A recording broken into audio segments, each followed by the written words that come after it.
Hi, everyone. I'm Patricia. So picture this. There I was, absolutely killing it at Johnson and Partners as their youngest marketing executive at just 29. Life was golden. I just landed the Miller account and the office was buzzing. That's actually how I met Lucas. He was the guy upgrading our software systems, a total tech whiz. Watching him geek out over coding was oddly mesmerizing. You're staring at the it guy again, Maria, my work bestie, whispered during a meeting, jabbing me with her elbow. Shut up. Am I that obvious? Girl, you might as well have hearts floating above your head. One coffee date turned into dinner. Dinner turned into lazy weekends together. Before I knew it, Lucas was down on one knee at our favorite rooftop restaurant. Everything felt like a dream until I met her. Andrew. Yes, Andrew. Lucas's sister. From day one, she had this way of making me feel 2 inches tall. Like when she leaned in at our first dinner together and cooed, "Oh, marketing. How creative." I always tell Mark we should let someone manage our real estate firm's social media. Maybe you could give us a friend discount. I smiled tightly. Actually, our firm handles major corporate accounts. She tilted her head, that fake sweet smile plastered across her face. Of course, sweetie, we all start somewhere. Thank God for Lucas's mom, Helen. She always stepped in when Andrew started sharpening her claws. Patricia's quite accomplished, Victoria, Helen said one evening. Not everyone needs to follow your path in life. But things really took a turn when the wedding planning began. Andrew showed up everywhere, uninvited. That venue won't work, she said at one appointment. Lucas had awful allergies there during my wedding. And those flowers? So basic. Here's my florist's card. Maria was the first to call it out. Over lunch one day, she said, she changed your cake tasting appointment without telling you. That's not normal, Patricia. I don't know, I said, trying to shrug it off. Maybe she's just excited. She is his only sister. Or, Maria said, narrowing her eyes, maybe she can't stand not being the center of attention. Did you hear what she did at her cousin's baby shower? No, what? Announced her pregnancy right when they were opening gifts. Oh my God, she was pregnant? Spoiler alert, she wasn't.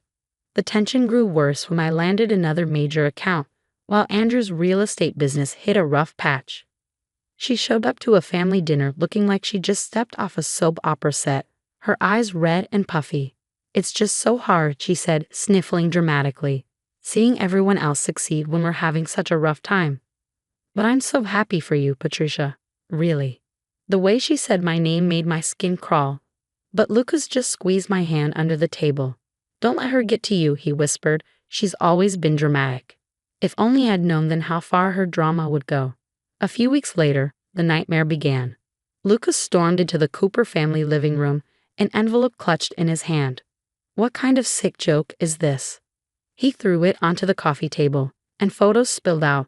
Me and Mark, Andrew's husband, in what looked like intimate moments. My stomach dropped. I found them in Mark's desk drawer, Andrew said, her voice trembling with fake concern. I didn't want to believe it, but Patricia, how could you? These are fake, I said, my hands shaking as I grabbed the photos. They were from different family gatherings, clumsily edited but convincing enough to cast out. Our son deserves better than this, Helen said, her face flushed with anger. Please, you have to believe me, I pleaded. Someone's manipulated these photos. Lucas's voice cracked. The timestamps show these were taken last month during your late meetings. Those were client meetings. Maria was with me the whole time. Andrew sniffled, dabbing at her eyes. Maria works for you. She'd say anything. Robert, Lucas's father, stood up, his expression heavy with disappointment. The wedding needs to be postponed. We can't move forward with this cloud of suspicion. Then my phone buzzed and buzzed and buzzed. Somehow, the photos had been leaked to our social circle. Messages started pouring in. Did you see the photos? I can't believe Patricia would do this. Poor Lucas. We always knew she was too ambitious to settle down. The messages didn't stop. Friends I'd known for years turned into strangers overnight. Only Maria stood by me. This is absolute bullshit, Maria fumed as she paced my living room. Look at these photos. Anyone with eyes can see they're doctored. The lighting doesn't even match. I sat curled up on the couch, mascara streaked down my face. Nobody wants to hear it, I whispered. They all think I'm some kind of My voice cracked. Stop it, Maria snapped. We're not playing into Andrew's game. She paused, a thought crossing her mind. You know what's weird? This reminds me of what happened with her old business partner's wife. Remember that scandal? I wiped my face, anger flickering through the despair. What scandal? Thomas Reed. His wife was accused of something similar, but the whole thing just vanished. Their partnership dissolved after that. You think Andrew was behind it? Maria folded her arms. Burl, I know she was. My cousin works in real estate. Andrew's got a reputation, but no one's brave enough to talk. Maybe it's time someone did, I said, sitting up straighter. Maria grinned. Now you're talking, and I know just the person. Emily Parker, private investigator. She's a wizard with digital forensics. As if on cue, my phone buzzed. A message from Lucas. I need more time to think. Maybe we should take a break. I showed Maria the text, my heart breaking all over again. Take all the time you need, Lucas, Maria said as she read over my shoulder. Then she smirked. Because when this is over, you'll be begging for forgiveness. And honey, you're not getting it. These photos were definitely manipulated, Emily Parker said, pointing to her computer screen. Look at these pixel inconsistencies. Amateur work. Can you prove who did it? I asked, leaning forward. Better. The editing software license traces back to a freelancer who works for Andrew's real estate firm. And guess who's been paying him under the table? Just then, Maria burst into the office. You won't believe who just called me. Thomas Reed, Andrew's old business partner. He saw your name tied to Emily's investigation and says he's been waiting years for someone to expose her.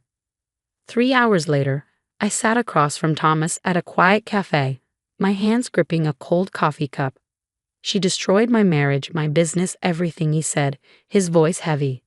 She used doctored photos to convince investors I was embezzling funds. By the time I cleared my name, she'd stolen my client list and started her own firm. Why didn't you expose her? I asked. She had dirt on my brother's company. She threatened to leak it. But now, he slid a USB drive across the table. This proves she's been running a property flipping scheme, fake documents, fraudulent inspections. The works. Maria's research uncovered more victims. Andrew's college roommate driven out of their shared business.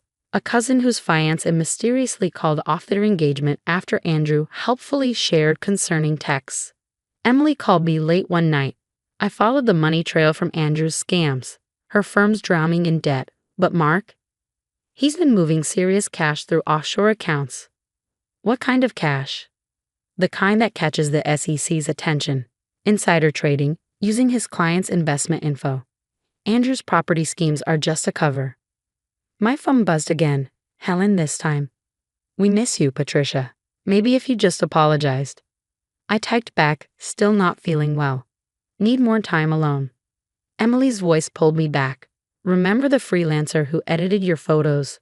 Turns out he's been working for Andrew for years. Family photos, business documents, even court records.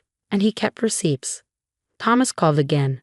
The SEC is very interested in Mark's trading activity. They just need more evidence. Tell them to wait, I said, my resolve hardening. I want Andrew exposed all at once. The annual Cooper family brunch is next month. Maria reminded me. Helen's been begging you to come. Perfect timing, I said. By then, we'll have everything. Emily looked up from her computer, her expression sharp. Speaking of timing, you won't believe this. Mark and Andrew are planning to sell the company and flee the country. I smiled for the first time in weeks. Then we better move fast. I smiled, a plan forming. Let them think they got time. The Cooper family brunch was going to be unforgettable. Is everyone ready? I texted our group chat. Agents in position, Emily replied. Thomas and the others are waiting for your signal, Maria confirmed. With my head held high, I walked into the garden party, the scent of roses and freshly cut grass masking the tension building in the air. Andrew's smug smile faltered when she saw me. Patricia, she said, her voice syrupy. We didn't expect you. I wouldn't miss it, I replied coolly. Oh, and I brought some friends. Right on cue, Thomas Reed walked in, followed by a line of Andrew's past victims, her face drained of color. What is this? Andrew hissed, her composure slipping. Helen looked around, confused. Patricia, what's going on? Show them, I said to Emily. She connected her laptop to the garden projector, the screen flickering to life. These are the original, unedited photos from my supposed affair, Emily announced. The evidence played out in stark detail, timestamps, lighting inconsistencies, and finally, the payment receipt from Andrew to her Photoshop freelancer. Your guy kept excellent records. Andrew's voice cracked as she shrieked. She's lying. Like you lied about my company's finances? Thomas stepped forward, slamming a folder onto the table. These are forged documents, fake property inspections, and proof of embezzlement. Mark tried to quietly slip away, but two SEC agents blocked his path. Going somewhere, Mr. Cooper? One of them asked. We have some questions about those offshore accounts and insider trading. Andrew's mask shattered. She lunged at me, rage etched into her face. You set us up.